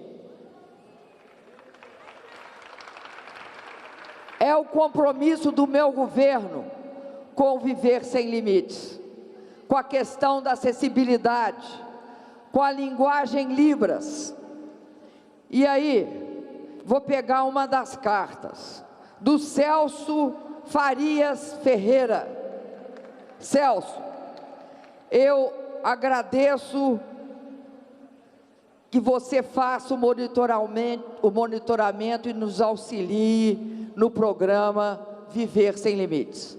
É um programa que compõe o que nós consideramos ser o cerne dos nossos compromissos éticos. Primeiro, combatendo o preconceito racial e toda a desigualdade racial no nosso país. Depois, a violência e toda a discriminação de gênero. E agora, assegurando o compromisso que nós temos com a questão de reconhecer que todas as pessoas têm o direito de viver sem limites. E que isso é ainda mais bonito nas pessoas com deficiência. Eu quero dizer para vocês que ontem eu recebi os atletas olímpicos e paralímpicos. Os atletas paralímpicos, eles conquistaram 253 medalhas no Brasil e ganharam o primeiro lugar na Olimpíada, na Paralimpíada do Pan-Americano. Por isso, também acho que esse é um componente essencial do governo. Nós não tocamos nele aqui, nenhum dos 3 compromissos, mas eu considero que esse é o cerne do compromisso com uma das questões mais importantes, que é isso que o nosso ministro da Educação chamou o combate ao ódio.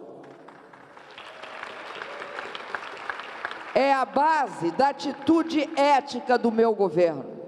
É esta relação fundamental contra o preconceito e a intolerância.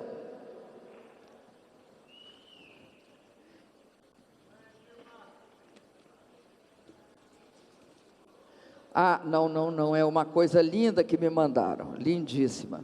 Temos de achar aqui, está no meio. É papel demais. Bom, é papel demais.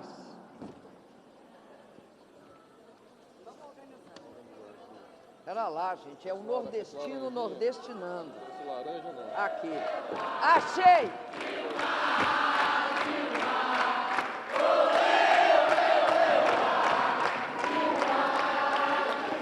Ô, gente, eu corri atrás e fiquei procurando porque eu acho, de fato, essa poesia linda. É nordestino sim, nordestinado não. Que é do nosso querido Patativa do Assaré.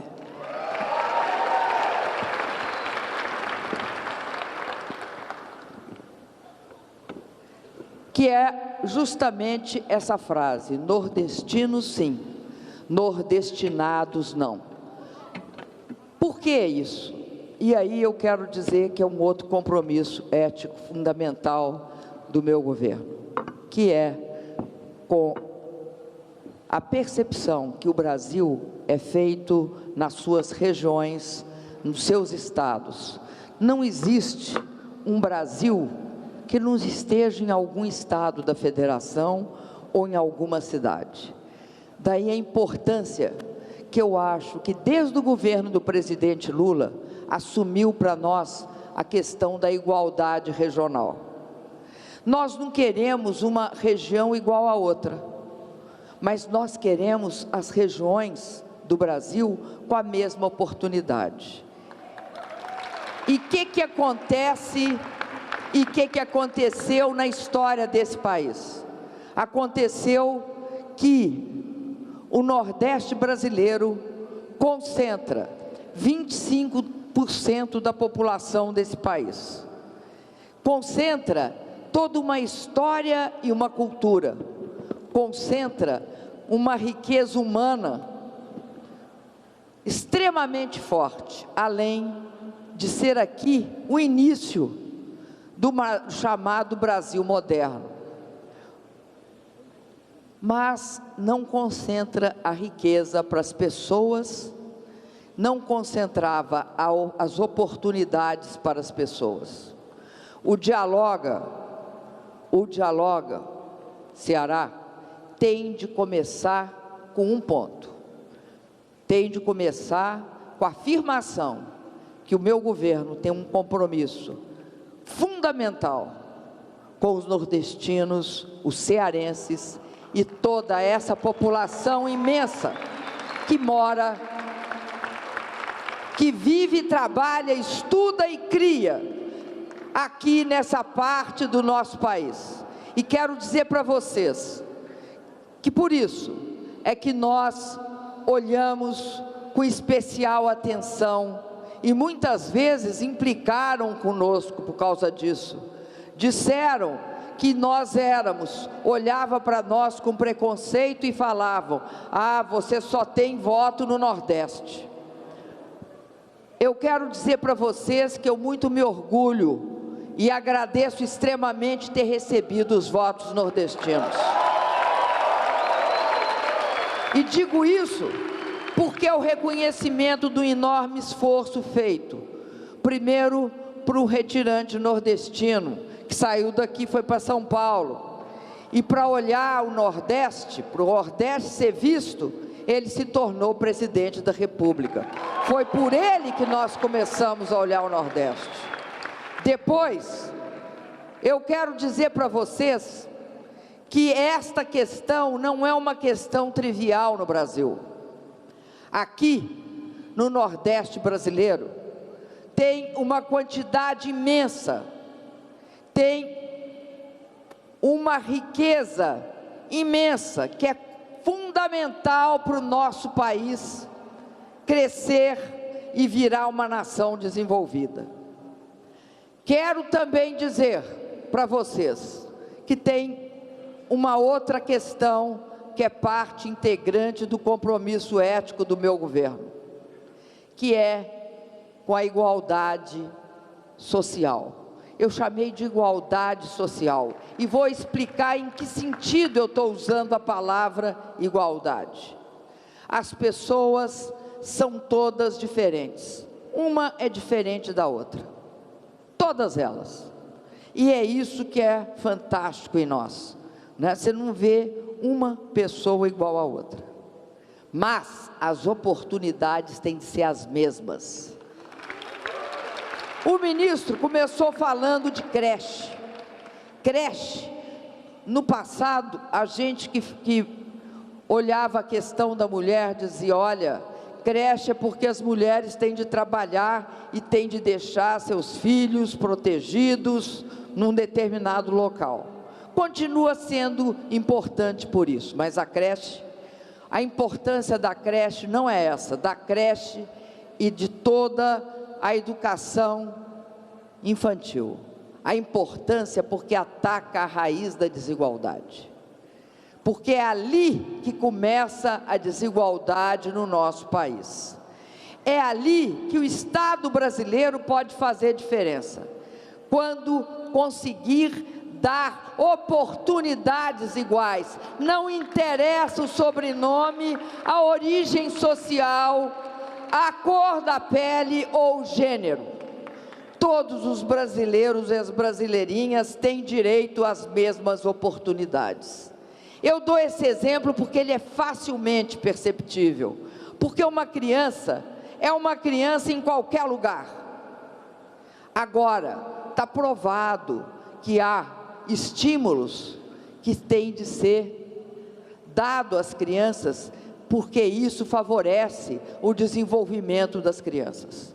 Então, essa questão da igualdade de oportunidades não é uma questão trivial. Porque vocês pensam o seguinte: como é que a filha do pedreiro conseguiu ser doutora? Ora, pelo esforço dela. Ela se esforçou, foi lá, estudou, batalhou. A mãe e o pai devem ter dado um estímulo, ter falado para ela: vai, minha filha, estuda. Acontece que muitas vezes, em muitos momentos, a filha do pedreiro não virou doutora, ou o filho do pedreiro não virou doutor, porque ele não tinha oportunidades iguais. Um governo tem de passar o tempo todo pensando em como resolver isto, como assegurar que aquelas pessoas que nunca tiveram acesso passem a ter. É essa a questão que o Dialoga Ceará hoje colocou aqui, com o ministro da Educação. O ProUni é para isso. O ProUni foi feito para dar oportunidades iguais, para mais brasileiros terem acesso à universidade. O FIES foi feito para isso. O Enem foi feito para isso. Todas as coisas que nós fizemos em políticas sociais foi para dar oportunidades iguais. Quando a gente faz o Minha Casa Minha Vida, o que nós queremos é que as famílias que vivem em situação precária, hoje, tinha uma família com 8 pessoas que vivia na rua e teve acesso a uma moradia, a uma casa, a um lar. O que vai acontecer? Essas crianças vão ter proteção, porque a proteção começa tendo um teto. Isso é da história da nossa espécie. Nós sempre procuramos nos abrigar. E aí, eu quero dizer para vocês que, por isso também, nós resolvemos fazer o Mais Médicos. O Mais Médicos é impossível, primeiro porque a gente não acha legal a gente ter 1,8 médicos por 1.000 habitantes e ter gente com 2 ou 3. A gente fica com um certo incômodo, que aqui, na vizinhança da América Latina, os outros países têm de 2 a 3 médicos por habitante. E nós temos 1,8. Agora, mas não é só por isso, não, nem sobretudo por isso. É porque o pessoal mais rico, o pessoal de classe média, vai no médico e o médico tem de atender, olhar direitinho, querer saber o que é a história da doença ou da saúde dele.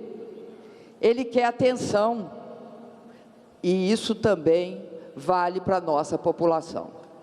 E eu agradeço sim, porque falam, mas eu agradeço sim a parceria feita com o governo cubano e com a OPAS. Eu agradeço porque eles nos ajudaram a superar esse problema. Enquanto a gente não tem médico formado, como é que a gente atendia a população?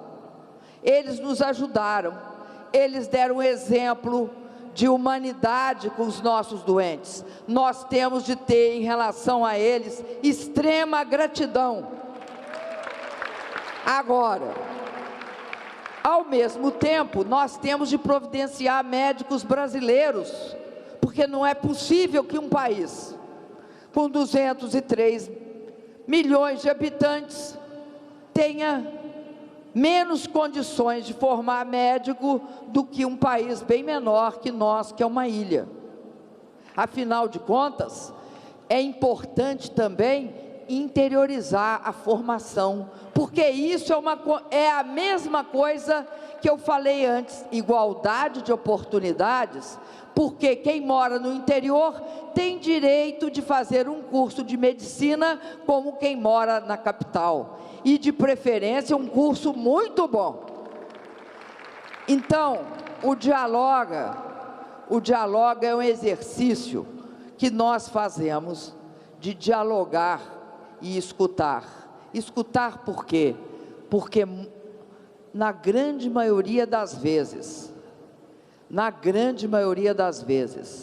tudo que nós fizemos não porque nasceu na cabeça da gente, mas porque a gente escutou o que as pessoas diziam que tinha de ser feito. Aí, quando eu entrei aqui, teve uma moça, que é ali, ouvidora da OAB, que disse para mim uma frase, que a arte de construir um mundo melhor é ouvir e agir. Eu diria para vocês, ela tem toda a razão. Ouvir, debater, entender o outro e agir. Então, eu fico muito feliz de estar aqui. Por quê? Porque eu tenho um parceiro do diálogo aqui. O parceiro meu do diálogo, em termos de governo, é o governador Camilo Santana. E os nossos parceiros do diálogo são vocês. Então, nós viemos aqui fazer isso, escutar, debater e agir. Espero que esse nosso princípio fundamental, que é o princípio do respeito, o princípio de não aceitar discriminação e de querer que as pessoas tenham oportunidades iguais, seja o princípio que move a cada um de nós no governo, vocês nas áreas de atividade de vocês. Respeito, igualdade de oportunidades e, finalmente, muita esperança no coração.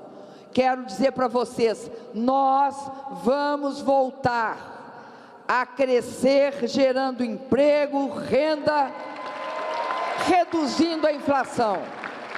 E, sobretudo, nós não vamos deixar que tudo que nós conquistamos, que os programas que com tanta força nós construímos, tenham qualquer retrocesso. Um grande abraço e muito obrigado. Nós acompanhamos a divulgação do Dialoga Brasil em Fortaleza, no Ceará. Lá, a presidenta Dilma Rousseff e os ministros divulgaram os programas de governo e ouviram as sugestões dos cearenses. Lembrando que o site do projeto é o dialoga.gov.br. Continue com a gente aqui na NBR, a TV do Governo Federal.